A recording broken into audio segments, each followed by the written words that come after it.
Christian Quesada est un homme libre. Ou presque.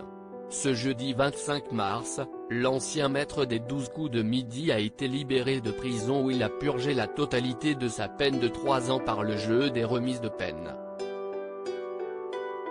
Pour rappel, il avait été reconnu coupable de corruption de mineurs sur 4 jeunes filles, entre le 1er avril 2017 et le 25 mars 2019, et d'avoir détenu et diffusé des images pédopornographiques. Condamné en avril 2020, il avait alors déjà effectué plusieurs mois de sa peine d'emprisonnement, puisqu'il avait été placé en détention provisoire le 27 mars 2019.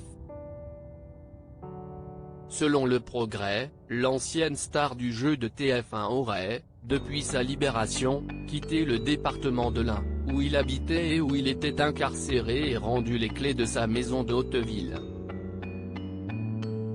Afin de redémarrer une nouvelle vie et passer incognito, Christian Quesada aurait même complètement changé de look en prison.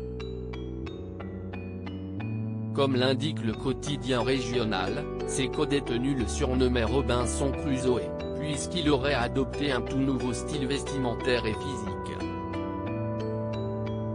Ainsi, l'ancien protégé de Jean-Luc Herman porterait maintenant des cheveux longs et une barbe.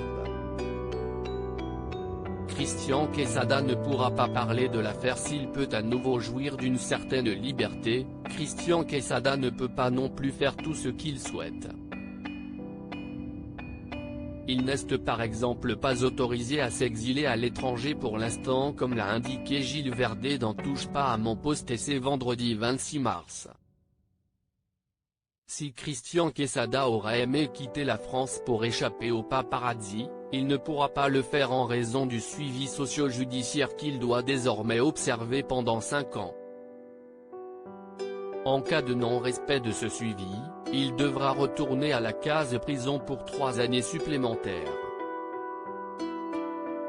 À noter que selon Guillaume Janton, qui a eu accès à l'intégralité du dossier de Christian Quesada, ce dernier n'est pas non plus autorisé à parler de l'affaire, il n'est pas autorisé à parler de l'affaire, à sortir de livres, à faire un film, à accorder d'interviews pour l'instant et pendant plusieurs années, a indiqué le chroniqueur.